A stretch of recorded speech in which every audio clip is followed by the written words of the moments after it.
एक अनोखी यात्रा। हिमालय की गोद में बसा था एक छोटा सा गांव। नाम था चंद्रपुर। इस गांव में रहता था एक युवक आरव, जिसके सपनों का उतना ही विशाल था जितना हिमालय का विस्तार। आरव को पुरानी कहानियों और रहस्यों से बहुत लगाव था। गांव के बुजुर्ग अक्सर प्राचीन मंदिर की कहानियां सुनाते, जो पहाड़ों के बीच कहीं छिपा था। कहा जाता था कि उस मंदिर में एक जादुई रत्न है जो सच्चे दिल वाले को उसी सा गहरी इच्छा पूरी करने की शक्ति देता है। एक दिन आरव ने ठान लिया कि वह उस मंदिर को ढूंढेगा। उसने अपना सब छोटा सा थैला उठाया, जिसमें कुछ रोटियां, पानी की बोतल और एक पुराना नक्शा था जो उसे अपने दादाजी से मिला था। नक्शा फटा हुआ और धुंधला था, लेकिन आरव का हौसला अटल रहा। गांव वालों ने उसे रोकने की कोशिश की। कहा वहाँ जंगल है, खतरनाक जानवर है और रास्ता भटकने का डर है।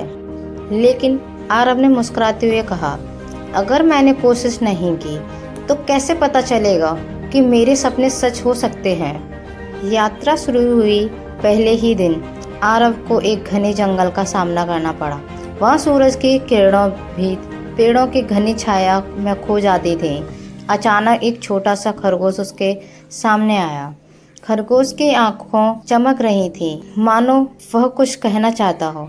आरव ने उसका पीछा किया और वह उसे एक झरने तक ले गया, जहां पानी इतना साफ था कि उसमें आसमान का प्रतिबिंब दिखता था। आरव ने सोचा था ये कोई संग। उसने झरने के पास नक्शे को देखा और पाया कि एक चिन्ह झरने की ओर इशारा कर रहा था। दूसरे दिन रास्ता मुश्किल हो गया।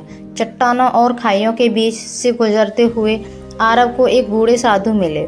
साधु की दाढ़ी लंबी और सफ़ेद थी और उनकी आंखें में एक अजीब सी शांति थी। साधु ने कहा, बेटा, मंदिर तक का रास्ता बाहर नहीं, भीतर से होकर जाता है।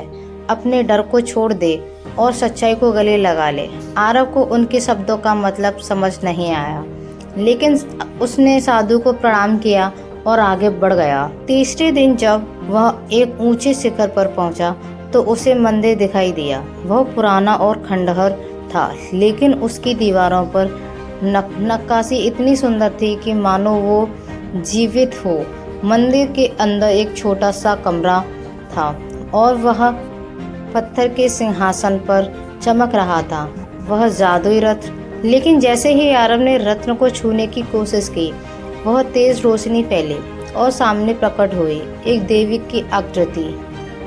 देवी ने कहा, आरव, इस रत्न को केवल वही ले सकता है जो अपनी सबसे बड़ी कमजोरी को स्वीकार करे। बोल, तेरा सबसे बड़ा डर क्या है? आरव ने कहा। एक पल सोचा।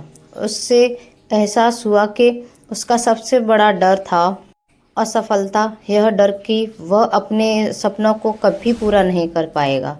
उसने देवी से कहा, मैं डरता हूँ कि मेरे सपने अधूरे रह जाएंगे, लेकिन अब मैं समझता हूँ कि असफलता भी यात्रा का हिस्सा है। देवी मुस्कुराई, तूने अपनी सच्चाई को स्वीकार किया, यह रत्न तेरा है। लेकिन जैसे ही आरव ने रत्न उठाया, वह गायब हो गया और उसके दिल में एक अजीब सी शांति भर गई। उसे एहसास हुआ कि असली खजाना रत्न नहीं, बल्कि उसकी यात्रा में मिला आत्मविश्वास। जब आरव गांव लौटा तो वह पहले जैसा नहीं था।